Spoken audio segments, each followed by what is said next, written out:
Dans les profondeurs du Vatican, derrière des portes que peu d'yeux ont vues, reposent des secrets qui pourraient réécrire tout ce que nous croyons savoir sur l'histoire, la foi et peut-être même sur notre place dans l'univers. Certains affirment que ce qui se cache là-bas ne devrait jamais voir la lumière du jour. Mais aujourd'hui, nous allons soulever le voile sur 10 mystères parmi les plus troublants que la cité du Vatican garde jalousement. Préparez-vous, car ce voyage va défier vos certitudes. Le Vatican n'est pas qu'un simple centre religieux. C'est une forteresse de connaissances accumulées pendant plus de 2000 ans, un coffre-fort qui contient bien plus que des prières et des manuscrits sacrés. Derrière ces murs épais, dans ces archives impénétrables et ces catacombes silencieuses, se trouvent des objets, des documents et des témoignages qui bouleverseraient notre compréhension du monde. Pourquoi tant de secrets? Pourquoi cette institution qui prêche la vérité maintient-elle tant de zones d'ombre? Ces questions ont hanté historiens, scientifiques et chercheurs pendant des générations. Et chaque réponse ne fait qu'ouvrir de nouvelles portes vers l'inconnu. Commençons par quelque chose qui semble sorti d'un film de science-fiction, mais qui pourrait être bien plus réel que nous l'imaginons. La vie extraterrestre. Ces dernières décennies, le débat sur l'existence d'intelligence non humaine a quitté le domaine de la fiction pour entrer dans les discussions militaires, scientifiques et gouvernementales. Mais il y a une couche bien plus profonde à cette histoire, une couche qui implique directement le Vatican. David Grusch, ancien officier de renseignement de l'US Air Force, a fait des révélations qui ont secoué la communauté ufologique mondiale. Selon lui, le Vatican n'aurait pas seulement eu connaissance de visiteurs extraterrestres bien avant le reste du monde, mais aurait même joué un rôle crucial dans le transfert de technologies aliens vers les États-Unis. L'histoire remonte à la fin des années 30, sous le régime de Benito Mussolini. Un objet non identifié se serait écrasé près de Magenta, dans la banlieue de Milan. Le dictateur aurait immédiatement ordonné le secret absolu, craignant que cette découverte tombe entre les mains de ses rivaux européens. Mais voici où l'histoire devient vraiment étrange. Après la Seconde Guerre mondiale, le pape Pie XII aurait discrètement informé le gouvernement américain de l'existence de cet appareil. Ce n'était pas une simple dénonciation, selon Grusch, mais le résultat d'une relation confidentielle entre le Vatican et des intelligences non humaines, cultivées silencieusement pendant des décennies. L'opération pour retirer l'artefact d'Italie aurait été coordonnée avec l'aide et la connaissance de l'Église elle-même. Le destin de cet objet reste un mystère complet. S'il a été transporté aux États-Unis, comme Grusch l'affirme, rien de concret n'est jamais devenu public. Les documents, les témoignages, tous les détails spécifiques demeurent classifiés. Grusch affirme avoir vu des rapports et parlé avec des personnes directement impliquées, mais il dit être empêché par des protocoles de sécurité de révéler des noms ou des preuves matérielles. Les sceptiques argumentent que cette histoire suit le schéma classique des grandes théories conspirationnistes. Mais les défenseurs de cette hypothèse rappellent une chose essentielle. Si une institution au monde avait la capacité de maintenir une relation discrète avec des êtres venus d'ailleurs, ce serait précisément le Saint-Siège. Une institution qui a survécu à des empires, qui a navigué à travers des révolutions et qui maîtrise l'art du secret depuis des siècles. La question demeure, pourquoi ? Si le Vatican a vraiment eu accès à une technologie ou à des connaissances extraterrestres, quelle serait la raison de cacher quelque chose qui pourrait redéfinir notre vision de l'univers? Le silence de l'Église ne fait qu'alimenter l'idée qu'il y a bien plus derrière cette histoire que de simples rumeurs. Passons maintenant à un objet encore plus sinistre. Parmi les artefacts sombres qui circulent dans l'imaginaire occulte, peu ont autant de poids que le mystérieux Grand Grimoire, surnommé dans certaines traductions le Dragon Rouge. Ce n'est pas un livre ancien parmi d'autres. Il est décrit comme un manuel capable d'ouvrir des portes vers des régions où aucun être humain ne devrait s'aventurer. On dit que ces pages contiennent des instructions directes pour négocier avec des entités considérées comme maléfiques, y compris Lucifer lui-même, le porteur de lumière, l'ange déchu. L'origine du manuscrit est aussi nébuleuse que le type de connaissances qu'il contiendrait. Certains affirment que des versions rudimentaires du texte circulaient déjà au XVe siècle. D'autres pensent qu'il n'a pris forme que beaucoup plus tard, peut-être au XVIIe siècle, quand l'Europe vivait une nouvelle fascination pour l'occulte. Ce qui semble certain, c'est qu'une bonne partie de sa structure dialogue avec les écrits attribués de manière douteuse au roi Salomon, cette figure légendaire qui, selon d'anciennes traditions, aurait dominé les esprits et déchiffré des secrets surnaturels. Dans les pages du Grand Grimoire, selon les descriptions qui ont survécu dans des copies, se trouveraient des invocations, des pactes et des procédures visant à placer le lecteur face à face avec des forces qui restent normalement cachées au regard humain. Ce n'est pas simplement un livre, c'est une sorte de manuel interdit qui, pour beaucoup, ne devrait pas exister. Mais le plus grand mystère ne réside pas dans ce qu'on dit qu'il contient, mais dans la localisation de l'exemplaire original. Depuis des siècles circule la suspicion que le Vatican conserve une version authentique de ce manuscrit dans ses catacombes documentaires, loin de la lumière, loin de tout chercheur. Pour certains, ce serait une forme de protection, empêcher qu'une connaissance dangereuse n'échappe entre des mains imprudentes. Pour d'autres, c'est précisément le contraire. L'Église garderait le livre pour l'étudier, le comprendre, et se préparer contre ce qu'il décrit. Cette loucura vous a plu? Abonnez-vous pour ne pas manquer ce qui arrive ensuite. Même s'il n'existe aucune preuve concrète de l'existence de ce livre, encore moins qu'il soit entre les mains de l'Église, la rumeur persiste obstinément, survivant de génération en génération, comme si le mythe lui-même avait vie et volonté propre. Mais les objets mystérieux ne sont pas les seuls secrets du Vatican. Il y aurait aussi des machines. En 1960, le père Pellegrino Ernetti, un érudit respecté dans le domaine de la musique sacrée, curieusement, aussi un exorciste expérimenté, a raconté avoir fait partie d'un groupe confidentiel au sein même de la Cité du Vatican. Une équipe formée de religieux et de scientifiques brillants, réunis dans le secret absolu. Selon lui, le résultat de cette collaboration fut un dispositif unique. Le chronoviseur, une machine capable de capter les échos du temps et de se synchroniser sur des moments déjà vécus par l'humanité. Ernetti affirmait avoir utilisé le chronoviseur personnellement, et pas pour voir n'importe quel événement, mais l'un des plus symboliques de l'histoire chrétienne, la crucifixion de Jésus.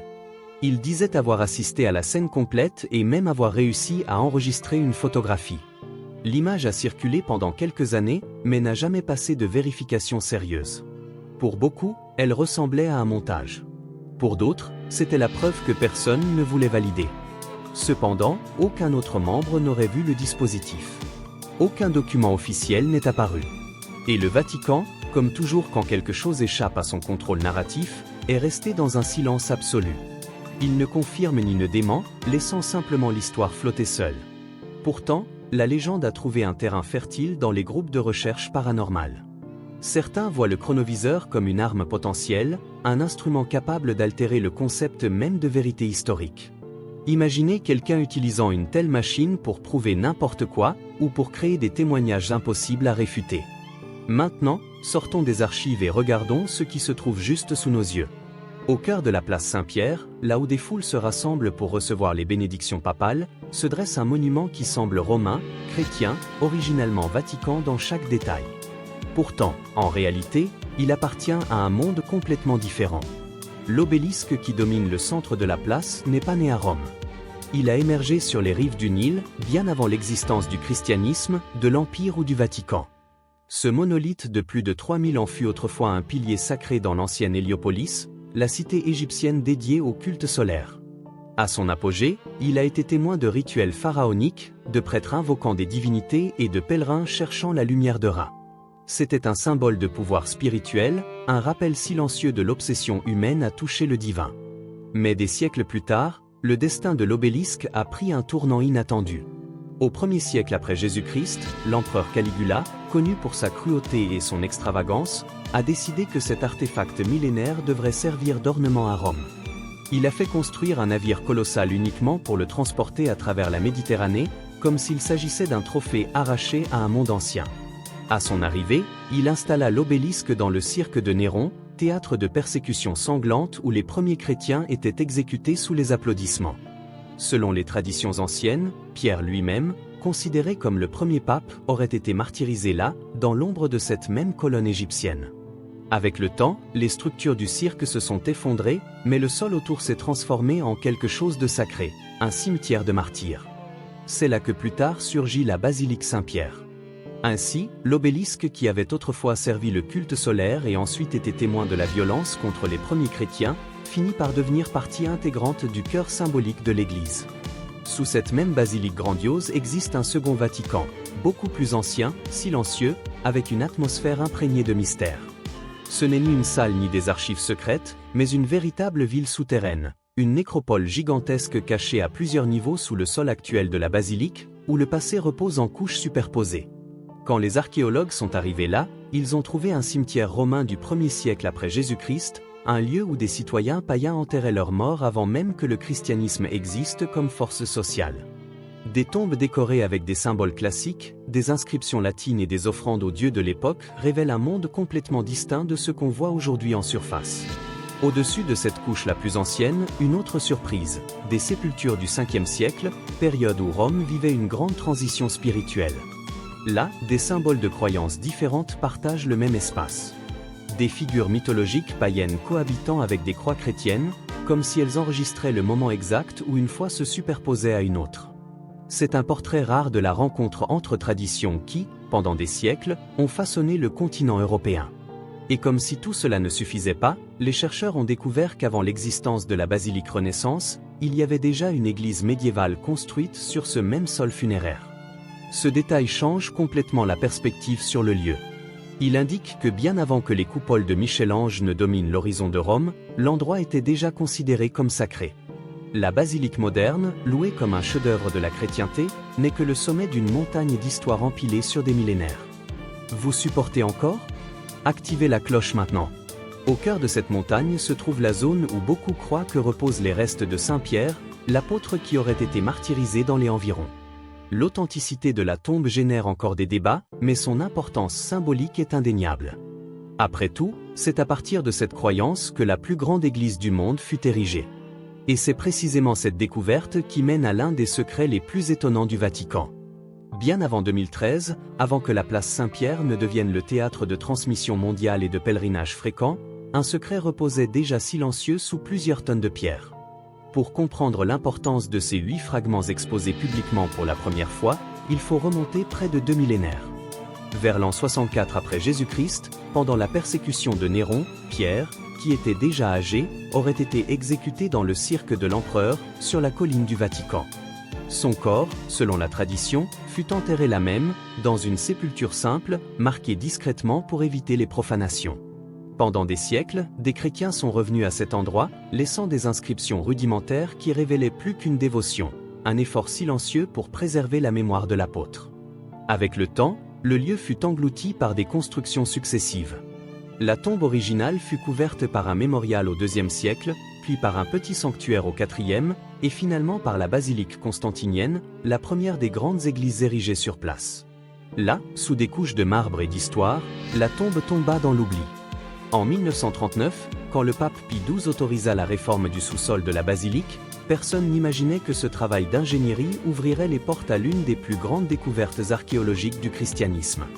Des ouvriers découvrirent presque par accident un vaste cimetière romain intact. Le Vatican, réalisant l'ampleur de la découverte, initia des fouilles discrètes. Peu le savaient, encore moins y avaient accès. Pendant des années, archéologues, prêtres et spécialistes travaillèrent sous le sol de la basilique, éclairés uniquement par des lampes improvisées, enregistrant chaque niche, chaque ossuaire, chaque inscription. Parmi des murs décorés avec des symboles chrétiens primitifs, ils trouvèrent ce que beaucoup considéraient improbable, un ensemble d'ossements déposés dans une cavité d'un mur rouge, à côté d'une ancienne inscription grecque Pétro Éni qui signifie « Pierre est ici ».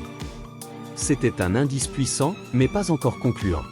L'analyse des os commença dans les années 50 et s'étendit sur d'autres décennies. Les spécialistes conclurent qu'ils appartenaient à un homme d'âge avancé, robuste, qui vécut au 1er siècle. De plus, les fragments portaient des traces de terre compatibles avec l'endroit exact où Pierre aurait été enterré avant d'être transféré dans le mur du sanctuaire. Mais le Vatican jugea prudent de garder la découverte en secret absolu.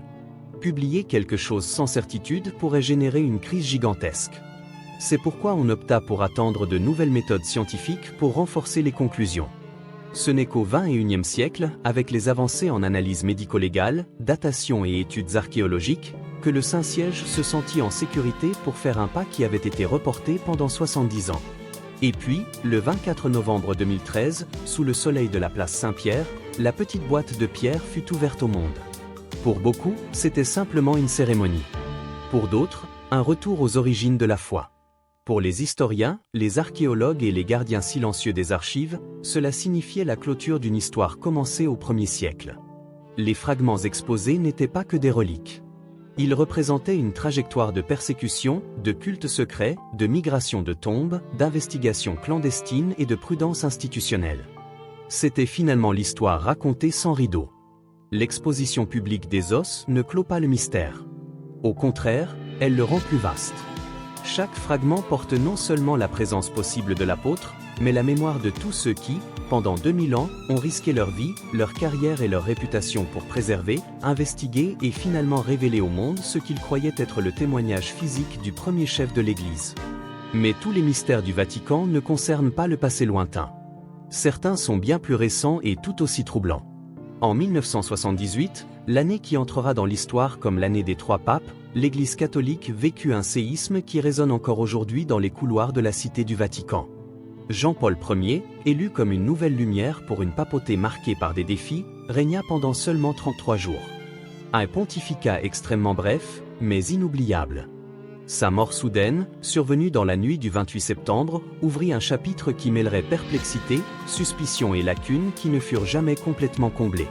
Albino Luciani, le pape au sourire timide, était admiré pour la manière directe dont il parlait de la foi et aussi pour son style pastoral, presque toujours sans prétention. Ce n'était pas un homme de confrontation, mais il n'évitait pas non plus les sujets difficiles. Peu après avoir assumé le pontificat, il commença à s'informer sur les mécanismes administratifs du Saint-Siège, et cela incluait l'IOR, l'Institut pour les œuvres de religion, connu mondialement comme la Banque du Vatican. En interne, on disait qu'il avait commencé à demander des rapports, à réviser des noms, à réorganiser des commissions. Rien d'officiel n'avait été déclaré au public, mais ceux qui travaillaient près de lui percevaient que Luciani essayait de comprendre, point par point, comment fonctionnait le système financier complexe qui soutenait la machine vaticane. Et c'est là que résidait l'un de ses plus grands défis. À l'époque, l'homme le plus influent à la tête de la banque était l'archevêque Paul Marcinkus, fort, pragmatique et politiquement habile, il dirigeait l'IOR avec une autonomie considérable. Sous sa gestion, des rumeurs surgissaient constamment, investissements risqués, relations nébuleuses avec des hommes d'affaires et des politiciens, mouvements qui étaient rarement expliqués. Parmi ces personnages se trouvait Roberto Calvi, président de la Banco Ambrosiano.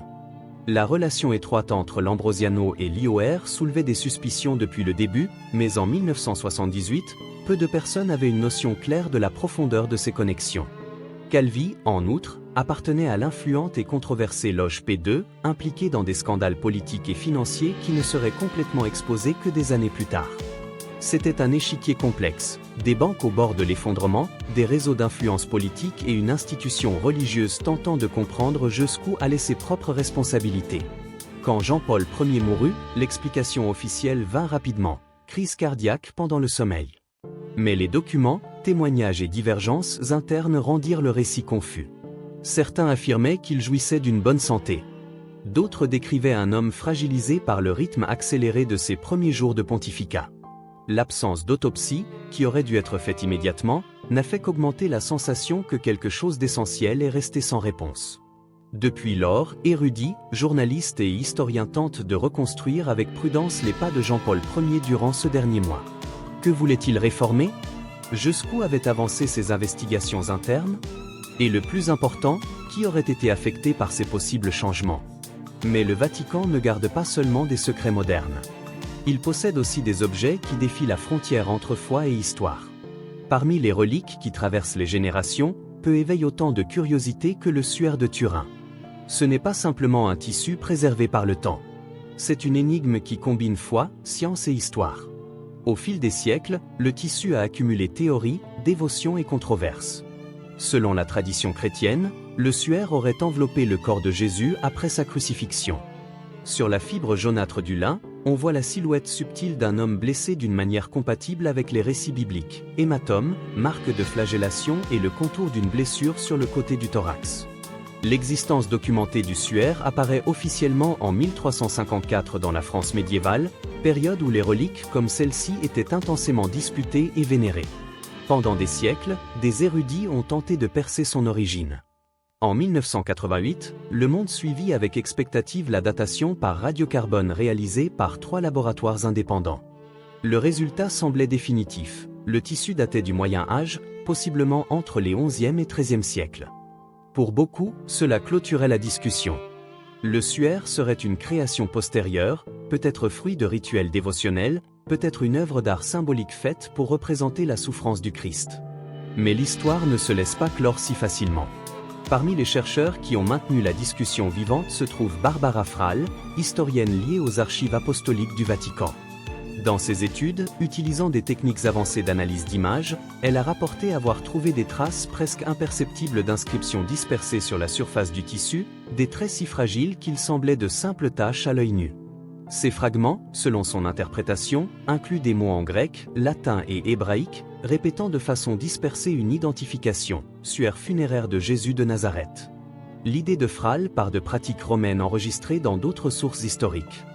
Dans certaines exécutions, spécialement celles impliquant des condamnés d'origine étrangère ou des cas politiquement sensibles, il était habituel d'annoter des informations essentielles directement sur les linceuls, une sorte d'identification improvisée, l'équivalent rudimentaire d'un certificat de décès. Si cela vous a laissé bouche bée, appuyez sur le like maintenant. Prouvez que vous voulez plus de secrets comme celui-ci.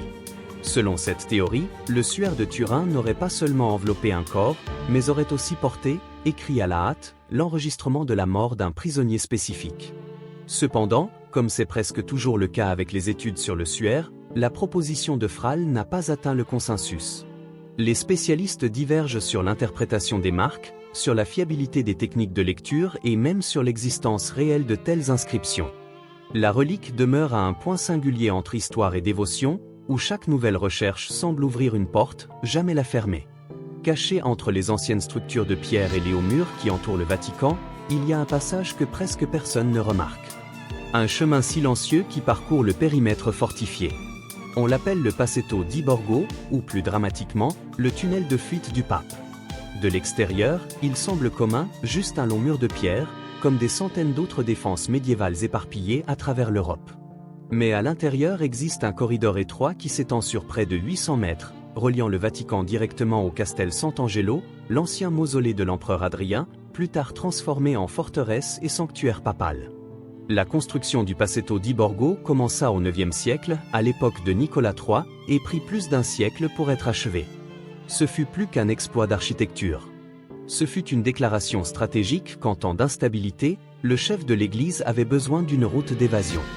Et à un moment de l'histoire, cette route d'évasion prouverait être une planche de salut. En 1527, Rome plongea dans l'un des chapitres les plus sombres de son passé, le sac de Rome par les forces de l'empereur Charles Quint. La ville tomba dans le chaos. Des églises furent pillées, des moines, des fidèles et des civils innocents furent massacrés dans les rues. Au milieu de l'anarchie, le pape Clément VII fut forcé de fuir pour sauver sa vie. Le Passetto devint son seul moyen de survie, le conduisant hors du Vatican en secret et en sécurité. Le tunnel existe encore, mais n'est ouvert au public que lors d'occasions spéciales. C'est un rappel physique que même les institutions les plus puissantes ont leurs moments de vulnérabilité et qu'elles se préparent toujours pour le pire. Enfin, il y a le plus grand mystère de tous. Aujourd'hui connu comme Archives apostoliques du Vatican, l'ensemble documentaire arborait autrefois un nom bien plus impactant, Archives secrètes du Vatican. Le changement, promu par le pape François, cherchait à écarter l'idée de conspiration qui a toujours accompagné l'ancien titre. Pourtant, le nouveau nom n'a pas effacé la question qui intrigue érudits et curieux depuis des siècles. Qu'est-ce que le Vatican garde vraiment là-dedans? L'archive est immense. On estime qu'elle contient des millions de pages produites au cours de plus de 1000 ans. Pensez-y, décrets papaux, correspondances diplomatiques, registres judiciaires, rapports de missionnaires, annotations administratives et documents qui n'ont jamais été portés à la connaissance du public. Parmi les spécialistes circulent des suppositions, certaines plausibles, d'autres presque mythiques, qu'il pourrait aussi exister là-bas des récits de phénomènes extraordinaires, des témoignages d'événements surnaturels et même des textes enregistrant des épisodes inexplicables en termes historiques. Officiellement, le Vatican affirme que l'archive est ouverte à la recherche académique. En théorie. En pratique, le processus de demande est extrêmement rigoureux. Il exige un lien académique solide, une justification de recherche et une analyse minutieuse de chaque demande. Peu reçoivent l'autorisation, et même ces rares élus n'accèdent qu'à de petites portions de la collection. Les documents déjà libérés montrent la valeur historique gigantesque de l'archive. Parmi eux se distingue le procès de 1633 contre Galiléo Galilei, le célèbre scientifique, et la lettre écrite par Marie, reine d'Écosse, peu avant son exécution. Ces cas révèlent comment l'archive contient des pièces capables de reconfigurer notre compréhension de périodes entières de l'histoire européenne. Et inévitablement surgit la question, si le matériel divulgué est déjà si révélateur, qu'est-ce qui reste enfermé derrière les portes encore inaccessibles? Le Vatican a tenté de numériser une partie de la collection, mais la tâche est monumentale.